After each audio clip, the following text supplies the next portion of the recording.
Oftentimes, what's printed in the program, and I suspect that everybody's got a program, doesn't do justice to the individual who's about to make his remarks. And in this particular case, I can absolutely guarantee it, because Grant McGarry, the backstory, is as interesting as what you read in your program up there. I first met Grant a couple of years ago at a Ranger breakfast. We hold these once a month at the Hilton Hotel up at Peachtree Corners. And I was struck by two things. Number one, by his youthful appearance. Do they really let people that young into the Army these days? And by the way, how did they get him to grow that beard? I couldn't grow that beard if I tried for 6 months. The other thing that struck me was his infectious personality. This guy is always smiling, he's always joking, he's always having fun. There's a lot of life and a lot of living in this guy. But that masks the fact that sitting to my right over here is a very serious war hero, and he'll tell you more about his story when he makes his remarks. But along with others like Mike Schlitz, who was our speaker here 2 years ago, wounded warrior, 85% burns over his body. Mike Schlitz, Graham McGarry, Carl Munger, who all of us know, and others are setting the standard, carrying the flag for this new generation of veterans. Now, when in August, as you will read in the program, he begins his degree work for a master's degree at the Robert Gozzweda School of Business at Emory University, and I asked him this morning what he wanted to do once he finished, and he kind of hemmed and hawed and everything, and he says, well, I think I want to take over the world. Or be a politician. And by the way, I would like at this point to congratulate Grant on his 30th anniversary. 30th anniversary. I don't think this guy's even 30 years old, but on 30th anniversary,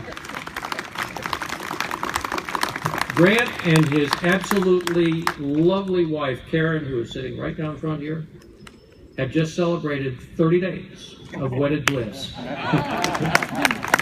And many more years, so forth. At this time, I should like to introduce my good friend, Grant McGarry.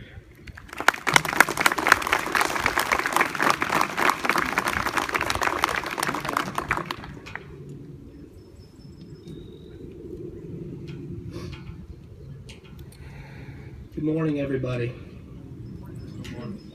I would like to thank the members of the Smyrna Veterans Committee, the American Legion Post 160, the Veterans Memorial Association of Smyrna for inviting me to speak at such an amazing event. It is a true honor to have this opportunity on Memorial Day. And like Wade was saying, Memorial Day is not to be confused with Veterans Day. Memorial Day is a day of remembering the men and women who died while serving. Memorial Day originated as Decoration Day after the Civil War, when an organization of Union veterans established it as a time for the nation to decorate the graves of the fallen soldiers with flowers. From 1775 to present, America has lost over 664,440 men and women in combat. When you add these Americans to the lives lost due to complications from wounds, diseases, and illnesses of war at a later date, America has lost 1,354,664 men and women. Here are some, but not all, conflicts and wars America has fought and the price to earn and preserve our freedom. 291,557 Americans were killed in combat in World War II. 33,686 Americans were killed in combat in the Korean War. 47,424 Americans were killed in combat in the Vietnam War. 18 Americans were killed in combat in the invasion of Grenada. 23 Americans were killed in combat in the invasion of Panama. 29 Americans were killed in combat in Somalia. 1,742 Americans were killed in combat in Afghanistan. 3,527 Americans were killed in combat in Iraq. Some say the worst wound of war is to be forgotten. So with this opportunity, I would like to take a moment of silence to reflect and remember the soldiers, sailors, airmen, Coast Guardsmen, and Marines that have paid the ultimate sacrifice so that we may live a life of freedom.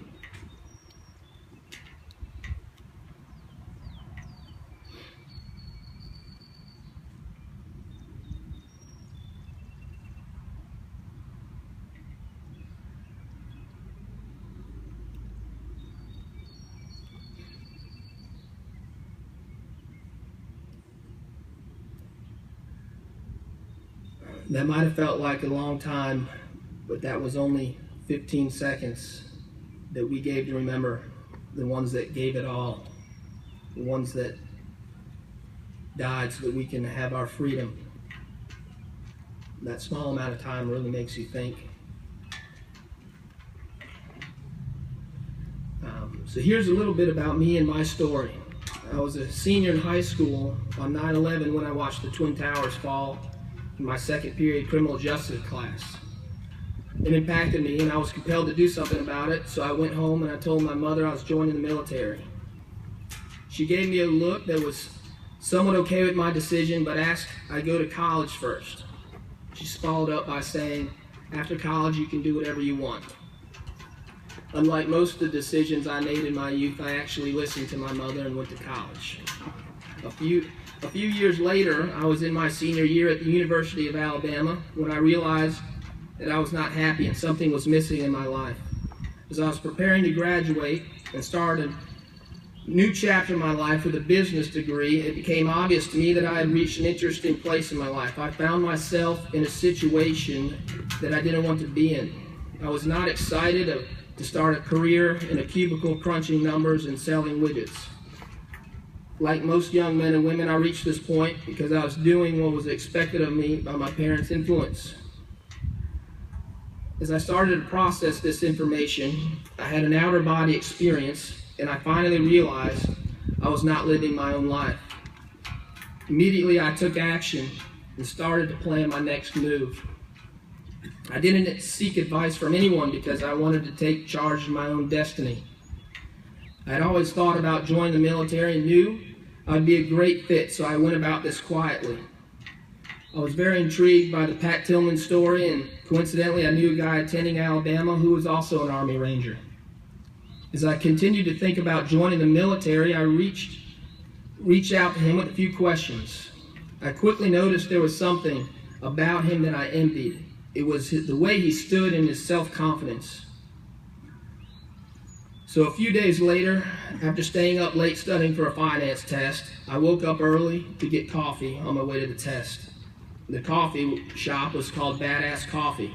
As I waited for my order, I watched the news and saw a quick shot of some action in Iraq with bombs and gunfire going on in an Iraqi city I'd never heard of. As I thought to myself about the military, a feeling came over that moved me. I realized I hadn't done anything for my country and that it was time to do what I thought was not only cool, but honorable.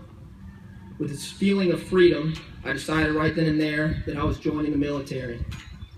I left the coffee shop and went and took my test with the war in Iraq still on my mind. I drove to the Army recruiting station and walked in and asked the recruiter for the hardest thing he's got. He said, I've got an Army Ranger contract or an SF contract. I said, what's the difference? He said, if you want to be an Army Ranger and be hardcore, that's the way to go. I said, great, sign me up. The recruiter said, right now? I said, yeah, before I changed my mind. It must have been the coffee from the Badass Coffee place.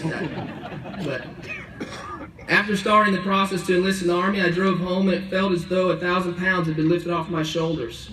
I was finally doing what I wanted to do and it felt great. Before going home, I stopped at a bookstore and bought a book called To Be an Army Ranger. And I went home that night and read the entire book. The next morning I woke up, threw all my books in my backpack, and ran to class. My lifestyle changed dramatically. My friends no longer found me in the bars. Instead, I was either running to class or at the gym doing push-ups, pull-ups, and sit-ups.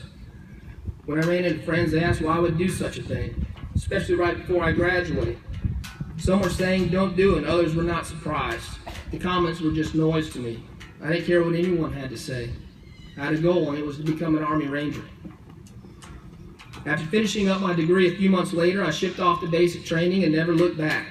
I was full of piss and vinegar and chomping at the bits to get over to Iraq. In just 2 months after arriving in the 1st Ranger Battalion, I finally got my wish and deployed to Iraq. And after 3 successful deployments to Iraq, I deployed to Afghanistan as a team leader and was opened up to an entire different style of fighting. As we continued to surge in Afghanistan, my platoon deployed in the summer of 2010 to Jalalabad, Afghanistan for my 2nd Afghanistan deployment. It was Taliban hunting season, and let's say it was what we were looking for. By this time I had over 300 direct action raid missions under my belt and was the senior team leader in the platoon when intelligence located a high-value target in the Pesh Valley of the Kunar province. The high-value target was the Salafist commander and leader of the Nuristan fighters, a sub-network of the Taliban. The high-value target was known for being an expert in IEDs, rocket-propelled grenades, and small arms attacks, and always traveled with a personal security detachment of 2 to 3 armed men. He was directly linked to events responsible for killing and wounding American soldiers and needed to be captured or eliminated so that a company of 101st Airborne operating out of the Pesh Valley would be able to maintain operations in the Kunar province. After meticulous planning, we flew into the Pesh Valley, and on the night of August 18th and 19th, the mission to capture or eliminate this specific high-value target was a go. As cloud cover rolled in, we lost our ISR platform and no longer had protection from above. We still had each other, but lost a critical element that aided in our own protection. As my squad climbed onto a 2nd-story rooftop to make entry through a doorway, an all-out gunfight erupted. Immediately, Rangers Ethan Grombeck and Chris Wright were wounded. What felt like an eternity only lasted a few minutes, but I replayed this moment over and over in my head every day, thinking about what I could have done to better protect Chris and Ethan. Chris Wright died a few hours later in surgery.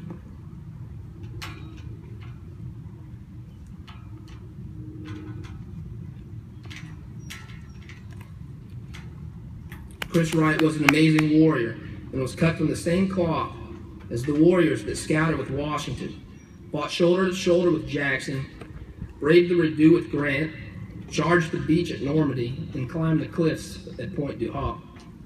Chris Wright was a warrior that did not fight for himself or glory. He fought for his brothers to his left and his right. Even as Chris lay dying on the battlefield in overwhelming pain, he never felt sorry for himself. It still amazes me this day how mentally tough Chris Wright was.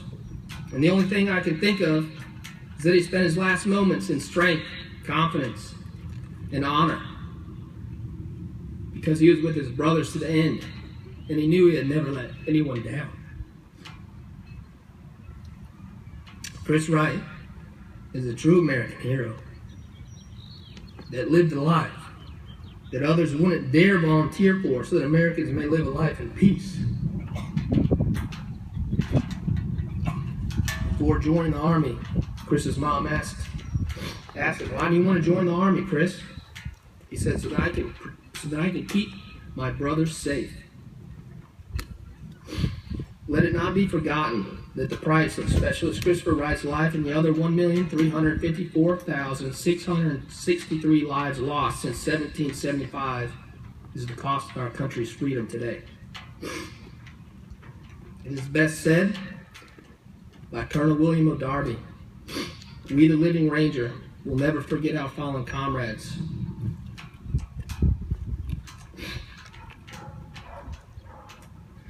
They and the ideas for which they fought will remain ever present among us, for we fully understand the extent of their heroic sacrifices.